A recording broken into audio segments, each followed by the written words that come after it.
Cinema ticket చిరిగేటప్పుడు ఇది రెడ్డి సినిమానా, కమ్మ సినిమానా, కాపు సినిమానా, క్రిస్టియన్ సినిమానా, హిందూ సినిమానా, ఎవరి సినిమా అని చూడరు. సూర్య గారు ఎవరండి? ఎక్కడి నుంచి వచ్చారు? ఆయన క్యాస్ట్ ఏంటి? మన తెలుగు సినిమాలు ఎవరు ఎక్కడి నుంచి వచ్చి టాలెంట్ ఉన్నా నెత్తి మీద పెట్టుకుంటామండి మనం. అంత గొప్ప ఇండస్ట్రీ మంది.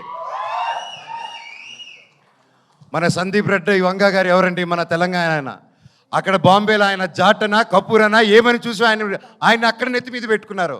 టాలెంట్ మన ఇండియన్ సినిమాలో టాలెంట్ లేకపోతే పక్కన పెడతారు. కష్టం, హార్డ్ వర్క్ ఉంటే, టాలెంట్ ఉంటే ప్రొడ్యూసర్లు నెత్తి మీద పెట్టుకుని పైకి తీసుకెళ్తారు. ఏమండి, అది నెట్లో అది రాసి పోస్టులు చేసిన వాళ్ళకి ఒకటి అడుగుతాను, మీ ఫ్రెండ్స్కి కానీ ఎవరికైనా ఫోన్ చేసి ఒక 10,000 20,000 అడగండి. ఈ రోజుల్లో అది ఎంత కష్టమో, ఎంత ఆలోచించిస్తారో అని. కానీ ఈ కులం చూడకుండా, మతం చూడకుండా, బ్యాక్గ్రౌండ్ చూడకుండా, వీడు ఎవడని తెలియకపోయినా ఒక టాలెంట్ చూసి, కష్టం చూసి, డబ్బు వస్తుందా రాదా అన్న సంగతి తర్వాత ముందు నమ్మి ఒక ఆర్టిస్ట్ మీద డబ్బేసి పెట్టడమే మన హీరోస్, మన ప్రొడ్యూసర్స్.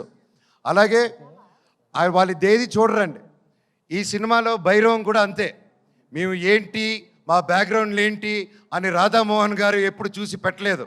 మాకు గొప్ప సక్సెస్లు లేవు, గొప్ప ఈ గ్యాప్లు ఏమీ చేయలేదు మేము సినిమా పరంగా.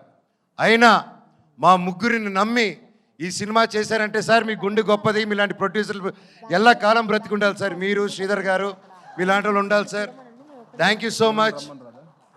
మీరు ఆయన సినిమా 2 సంవత్సరాలు 1.5 year 2 years బ్యాక్ స్టార్ట్ చేసుకొని అది చేసుకుంటూ వచ్చే క్రమంలో వేరే పోర్షన్ షూట్ చేసే టైంలో లక్కీగా నాకు డేట్స్ దొరికి ఆ టైంలో విజయ్ గారు వచ్చి కథ చెప్పడం నాకు చాలా ఆనందం. Thank you sir. లాస్ట్ ఒకటే చెప్తానండి, సినిమా అనేది మా అమ్మ అండి. తల్లికి ఒక కొడుకు కూతురు వాళ్ళందరూ వేరువేరుగా చూడరు, అందరూ సమానమే.